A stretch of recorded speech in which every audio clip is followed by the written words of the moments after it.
Toxic top rope coming for your throat. Random show with input stories I never wrote. Don't be mean, hit that subscribe. Cross the line, take a dive. Toxic top rope coming at your throat. I'm happy when I see your click because I done started a show.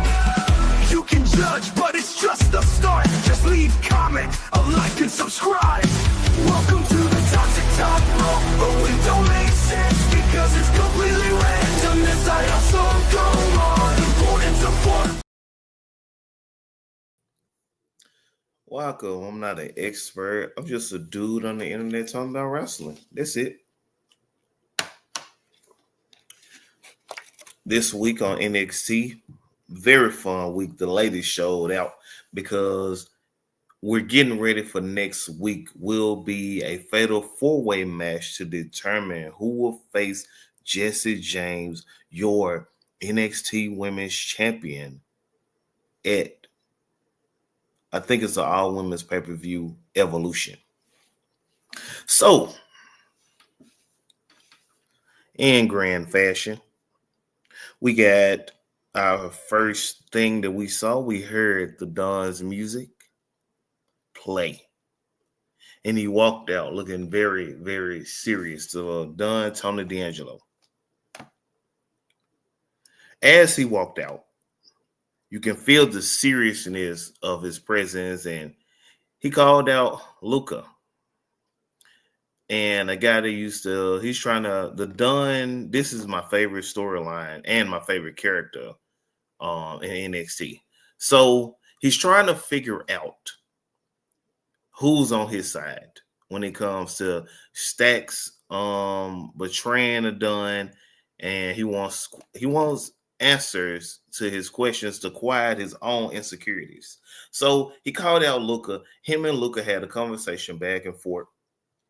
He's asking him questions.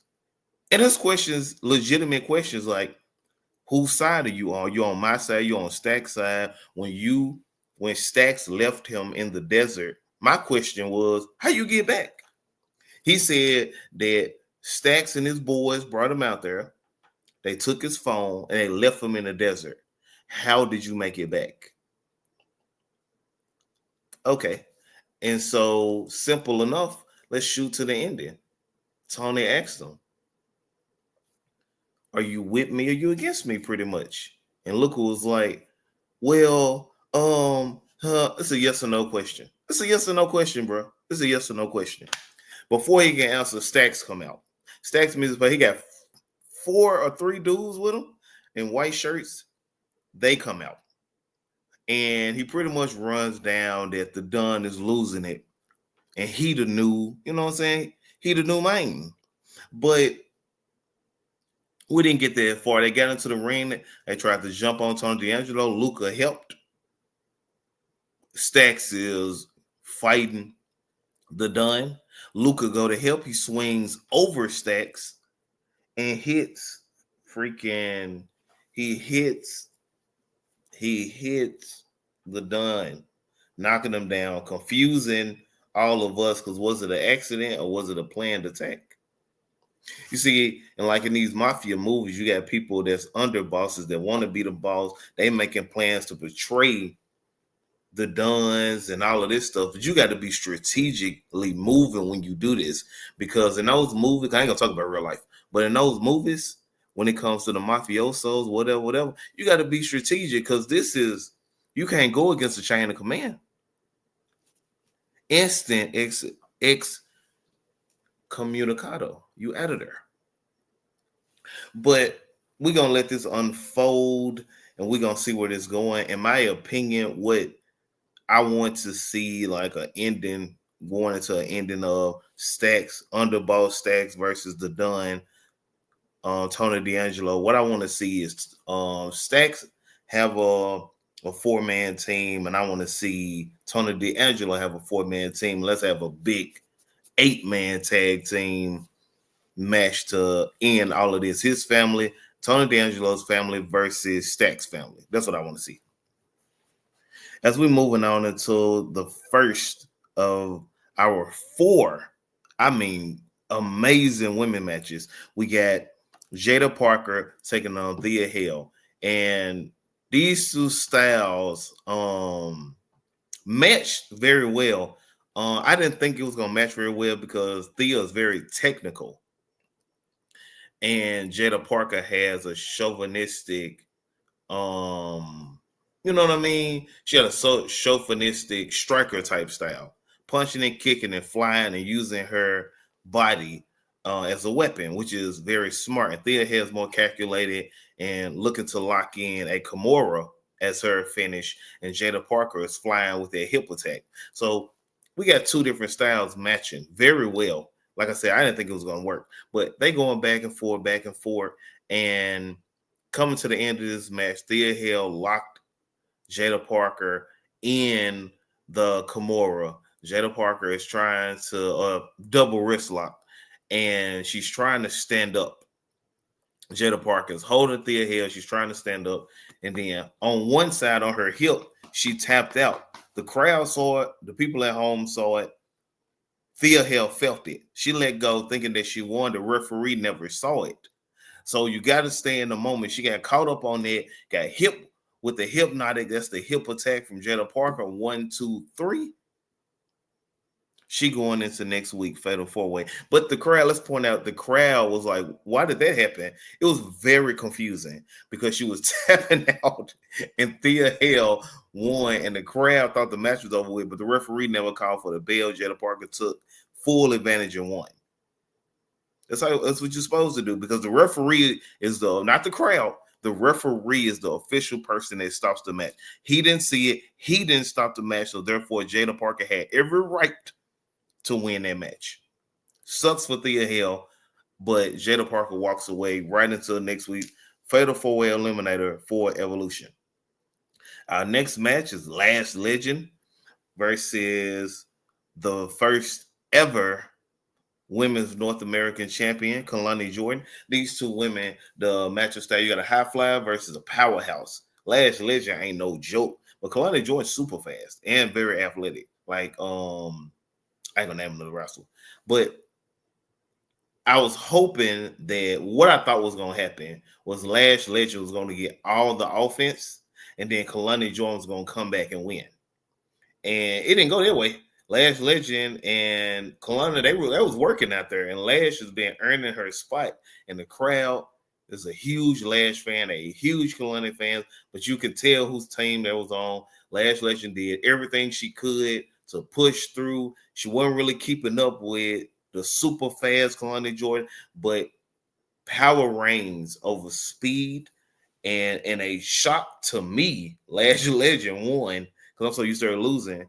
I'm so happy for her that she won, and she goes into next week's Fatal 4-Way Evolution Eliminator 4-Way.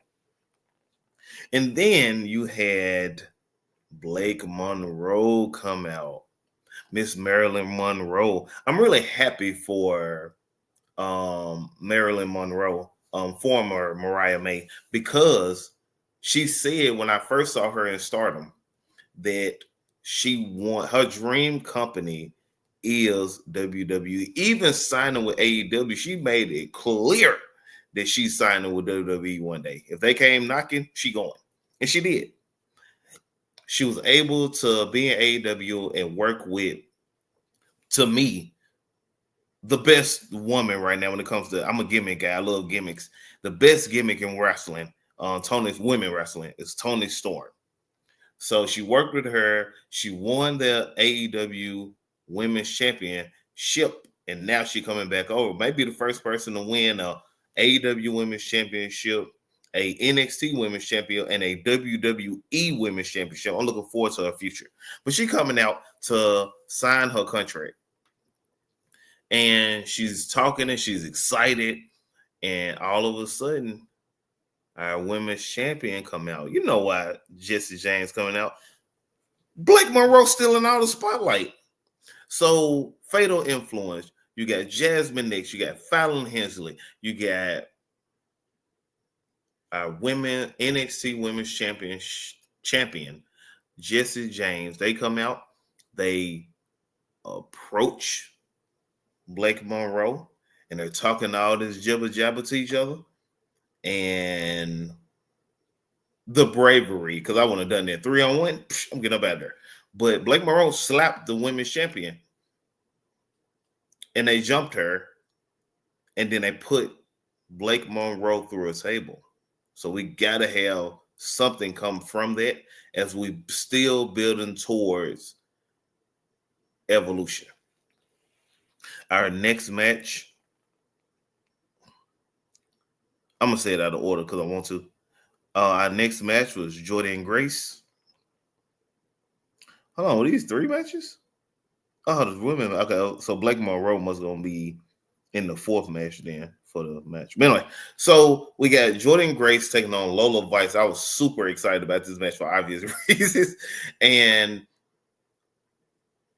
the only thing that they had a very, very tight and stiff match. They were beating each other up. And I knew that because Jordan Grace is strong and you know, very, very stiff looking. And Lola Vice is a fighter. So she fought her out there and wasn't going. She went down in a blaze of glory as the Juggernaut dropped with the Juggernaut drop, whatever Vic Joseph said. But with the Grace driver, 1, 2, 3, Jordan Grace is going to next week Evolution Eliminator in the triple threat so far, and we got 1 more match to go. I could have swore it was 4 matches. Maybe I'm reading this wrong. Hold on. 1, 2. I could have swore it was like a fatal 4-way. Who's the 4th person? Who's the 4th lady? I don't know. I'll look it up later. I ain't a real journalist. It don't matter. But in my chosen main event, we got Josh Briggs, Elijah. Give me 1 second. I need to look at his name. Don't play nothing. Okay, here's it quick. Yoshiki. So you got Elijah, Josh Briggs, and Yoshiki taking on First Class and your TNA World Heavyweight Champion Trick Williams. It was a good match. It was all over the place. AJ Francis and Casey Navarro's First Class. It was all over the place. But bringing all these different styles together, leading to showcasing the TNA World Champion and the TNA wrestlers, showcasing Josh Briggs, bringing Yoshiki into the match. You know, they rolling. So as the match is breaking down, you got everybody going move. And Trick Williams is laid down in the middle of the ring. And Yoshiki did his, Japanese wrestlers. So I love Japanese wrestling. That was so interesting and weird. He was like, Yoshiki gets on the top rope. I think I can say this. I don't really care. But he on the top rope. He's shaking up and down. And then he splashes off onto Trick Williams. And then we go 1, 2. I'm waiting on Casey Navarro or AJ Francis, Top Dollar, to break the pin up. And he pins the TNA World Heavyweight Champion. Booker T and I had the same reaction. Why did that happen? But I don't know. I didn't like it. But Yoshiki pinned Trick Williams and they won the match. And that's my NXT review. Toxic Top Rope coming at your throat. Toxic Top Rope coming for your throat. Random show with input stories I never wrote. Don't be mean, hit that subscribe. Cross the line, take a dive.